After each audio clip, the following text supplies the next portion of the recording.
attending this panel. My name is Chu. I'm the co-founder and CMO of Perkbox. For those of you that don't know Perkbox, we're an HR platform, a technology platform. We help businesses engage with their staff.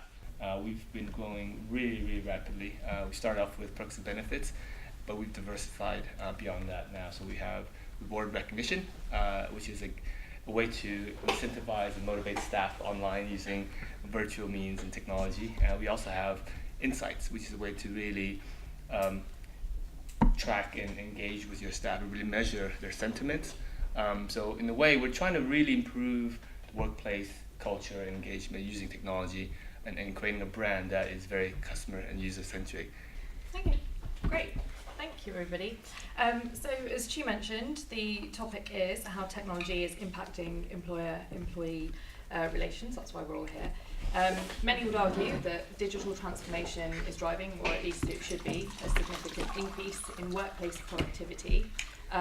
It's supposed to free us of time so that we have a more with less approach emerging in our offices. Whether that's the case or not, we're here to explore. But we're so focused on assessing productivity and the threats of new technology that we rarely stop to think about how it's actually affecting the dynamics between the employer and the employee. What are the main use cases then for this digital workplace? So I think when you talk about the digital workplace and what are the use cases for it, it's very easy to fall into a problem where you've just got a technology looking for a solution, which is that kind of classic mistake that lots of very tech entrepreneurs fall into. They invent this amazing thing and then they don't have any customers for it because they're not really solving a problem. And I think that if we're too quick to try and apply, to look for use cases for technology, rather than find the problems and then go and find the technology that fixes it, then we're kind of putting the cart before the horse. Yeah. So having said that, as my caveat, there are still some very obvious use cases to me, and I think that a lot of it is around, well, what are you trying to help people to get done? And if you've got problems like they're not communicating enough, so they're not talking to enough people, then you can use technology to help that, because maybe you can make it easier for them to catch up on discussions that previously happened, which is a great use case for Slack, for example. Does it sometimes work as a hindrance in terms of people who have stopped actually physically talking to each other and they'll spend a while drafting emails or, instead of actually just going up to someone's desk I feel like we've probably had that problem since the beginning of email, right? Yeah. Why is the digital workplace so important then for the employee experience? So we know what it is, but how is it helping them? I think there's a couple of things, and I'm just, certainly what our customers are telling us is one of the big drains on employees is this idea of what we hear called context switching.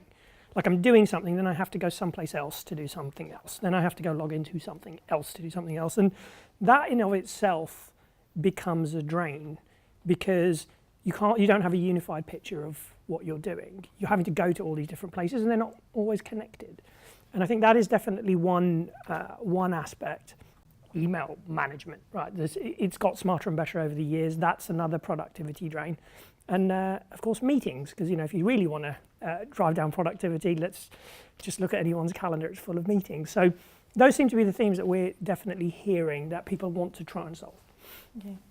And how does this transform the culture of the workplace? Like, how is it impacting the culture? I'm a really big believer that actually technology actually predominantly reflects the culture that's already there. So if you work in a culture that is largely opaque, it's very secretive, it will just get reflected in the culture. What really needs to happen, and you touched on this a little bit, for the approach to actually using technology needs to change, I think. And that's actually kind of what my team does. That's what a lot of our customers are looking at, saying, how do we help people through the change? Part of that is leadership, part of that is driving awareness, that is leadership participation. I'm going to be more open and transparent using this technology. I'm going to demonstrate the behavior I would like to see. Yeah. I think when you combine that with the right technology, then it's very, very powerful, because the effect it can have on the employee is just to flatten the workspace. Yeah. And that's certainly flattening the distance between the board and the coalface is potentially very powerful. But at the same time, you've got to define that culture in advance, I think. Correct, yeah. You know, otherwise you might have a very extended hierarchy that just makes itself into exactly. a It could digital it would form. just get reflected in the technology. Yeah. But I think one thing that technology is enabling is data kind of at all levels. And I think to an extent this is inverting the pyramid a little bit. So typically in a really hierarchical business where the information was only visible to the top levels, a lot of that data now is visible to the whole hierarchy. And it's a lot of the guys that are actually getting their hands dirty, looking at that data, that understand the business better than anyone else. And they are now very well informed, and they know they're close to the customer and they understand the data. So it's quite a powerful mix. I think that's a really key point. It just reminds me, I had a meeting with a customer about a week ago. They now pump every CSAT they get from their customers into a Slack channel. The whole company can see if they got a good CSAT or a bad one. And if there was a bad one, they can have a discussion around it. Sorry, it's customer sat score, right? So that's really powerful. That's a simple piece of data. But if you're trying to orient a culture around being responsive to customers and thinking about customers, it's simple but powerful. Yeah. Available for, and it flattens the structure. Would you agree with that, Natalie? Yeah, I would. And likewise, you know, when it is a good comment that comes in as well, then the whole team can celebrate that and say, yeah, we've done a really good job. So that helps build the morale as well and help bond the whole company together. Same with the bad one though, because it usually starts a conversation. You know, somebody's very unhappy, so it's like, okay, well, why are they unhappy, and who are the people that can fix this? And if everybody sees that, then they can sort of self-select very efficiently. You don't have to kind of go through a protracted process of discovering who are the right people to talk to. And this is what I mean, where it kind of flattens that hierarchy and inverts that pyramid. Yeah. Because normally, or in more hierarchical businesses without using technology, those CSAT scores would probably go to an analyst.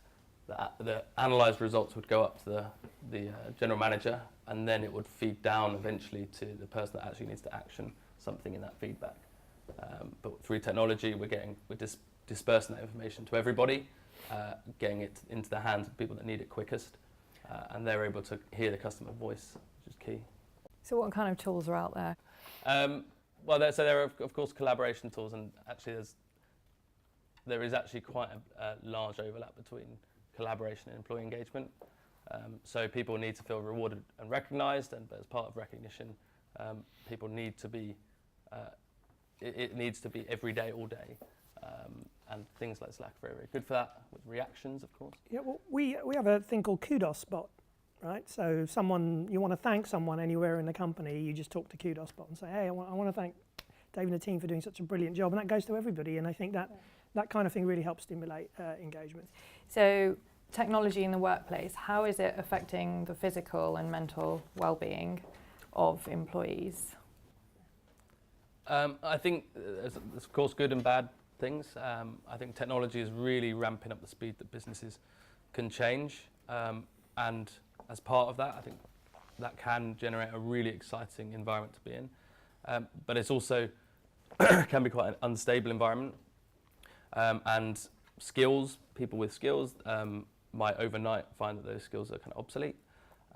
Some whole industries might be disrupted and become obsolete pretty quickly. Yeah. So it's not the safest environment, but it's pretty exciting. It's pretty challenging, and I think the distraction of technology can't be kind of overstated.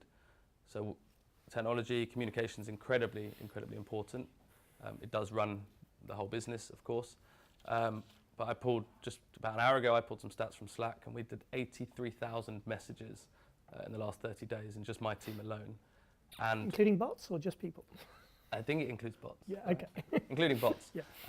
So there's a lot of communication, and I'd love to know how much of that communication was kind of productive, well-timed communication, and how much was potentially catching people in the middle of their focus and maybe pulling them out of focus. Yeah, you do have to set those boundaries there and set the expectations among the staff as well of what the channels are specifically used for. So expect, this one's for immediate response, this one is for later on, so don't feel pressured that you've got to answer this one straight away. And when you've got the more flexible working patterns as well, so say if you're a carer or something like that from home, you might be fitting the hours that you work around when you can, so you could be doing stuff that's outside of hours, but then you've got to be mindful that when you are using these channels, that you're not then putting pressure, sometimes, you know, unknowingly just putting pressure on your peers, thinking that they've got to answer you then, but it might be you can't actually get the work done till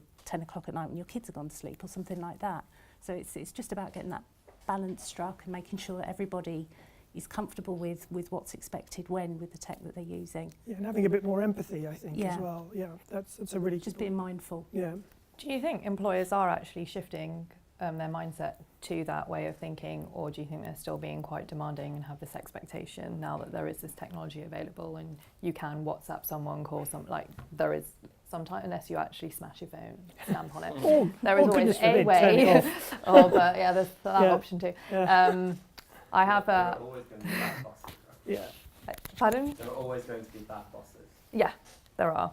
Sorry, I'll just interrupt. Yeah, go for it. I actually wrote a story on this on Forbes a while ago about corporate email addiction, and there was some really interesting research from British summer fruits earlier this year. I don't know if you've ever seen research, but if you Google British summer fruits email, it'll probably come up. And there were some stats in there that were really, really frightening, and they were things like 61% of people check their emails between 11 o'clock at night and 6 o'clock in the morning. Like 21% of people have been contacted by their boss while on holiday. 47% of people their dinner with their children is regularly interrupted by their bosses, and things like that. And that actually shows that, in fact, bad bosses are not actually in the are not in the minority. They're actually in the majority, in fact. And in my article, I kind of said, you know, I think we're heading for like mental health breakdown in the end, because, you know, essentially because of technology, it's allowing us to think it's kind of okay to invade into people's personal times. I mean, I'm self-employed, so I have the extra pressure of clients really think that although they wouldn't ever bother one of their colleagues on holiday, they'll bother me, and they'll send me emails going, I know you're on holiday, but... And I'm like, yeah, I'm on holiday, you know, I'm trying to get away from you just for 1 week, okay. And so I kind of, you know, for me, I just, you know, sometimes I wonder one day we can have software packages that have little stickers on, like cigarettes package that's going, warning, this is really bad for your health. And we're only, you know, one of the weird things is we're only in the beginning of seeing this. I mean, I have children, and one of the things I think to myself is one day they're going to get to 18 and they're going to go to me, Mum, I want you to take down that picture on Facebook of me in a bath when I was 1. And, you know, and things like that. We haven't even crossed all those barriers. I mean, my daughter's 9. We just gave her a smartphone 9 years ago.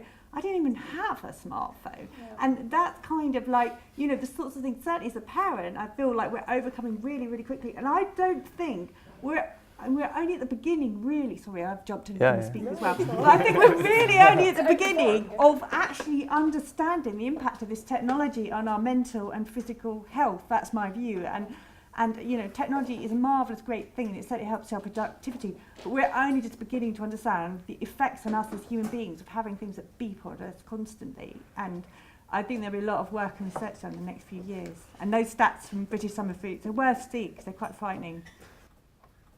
I think there's quite a few people who wanted to know where technology is going in terms of the workplace and what the vision is for the future of the workplace. I recently saw a YouTube clip of HoloLens where you can have AR meetings basically, so we're just all holograms sitting around the table. I mean, is that where things are going? Sure, yeah. I mean, I think for me, you know, the technology in work, I guess, is governed by two things, and one of those things is sort of the history of technology itself, which really comes down to you're either making something to help somebody do more with the same amount of time or less time, or you're reducing waste, really.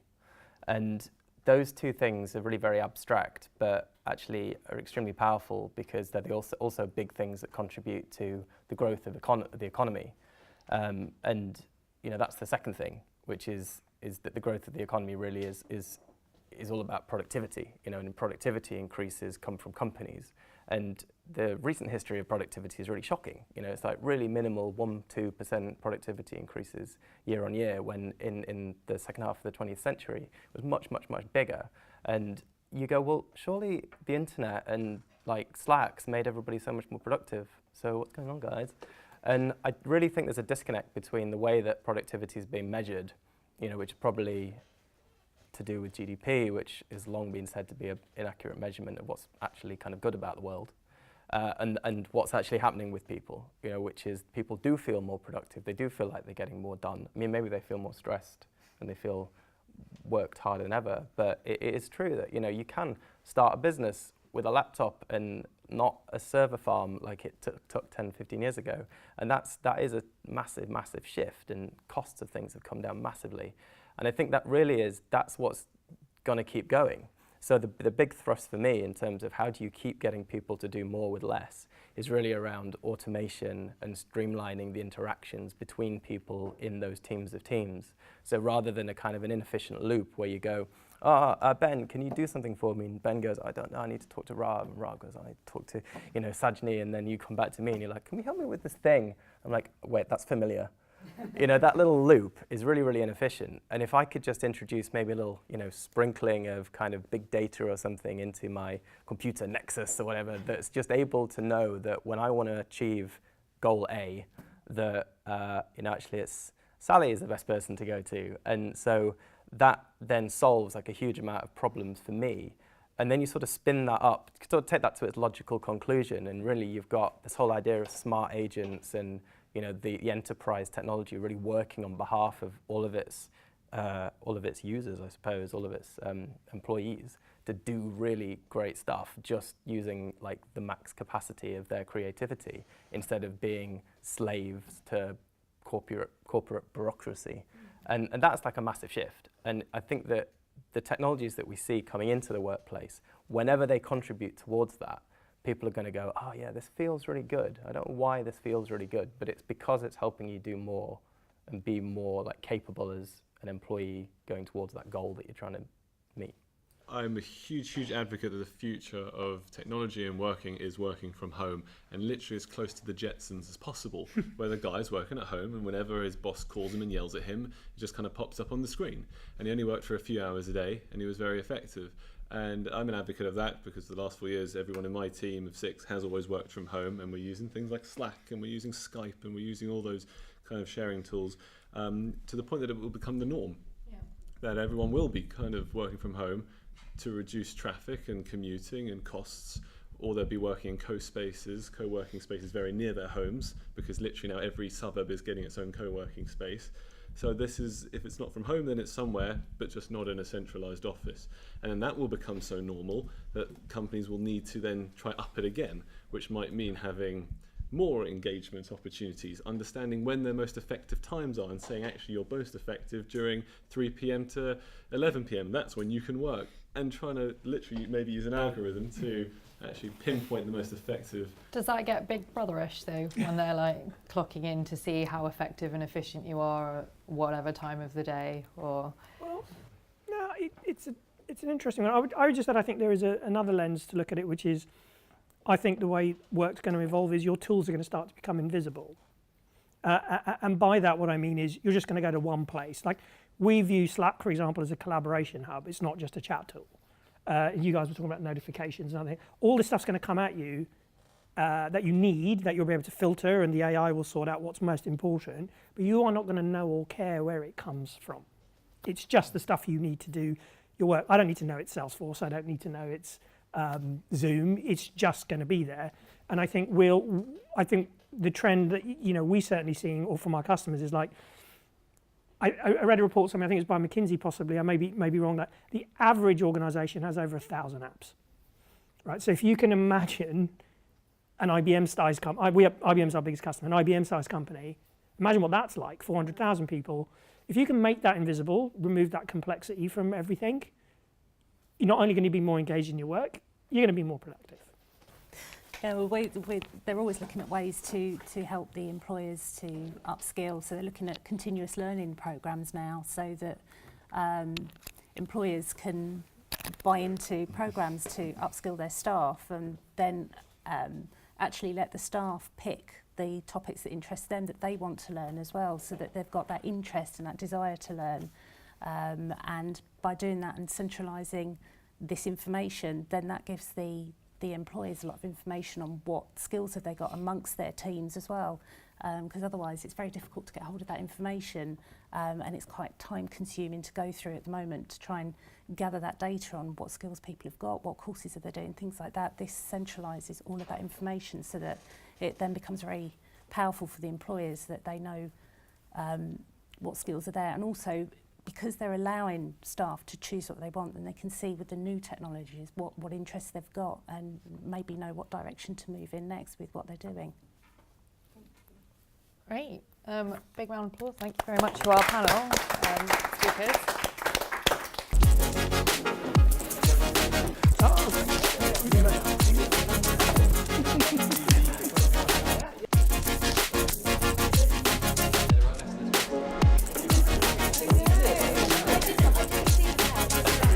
That's great.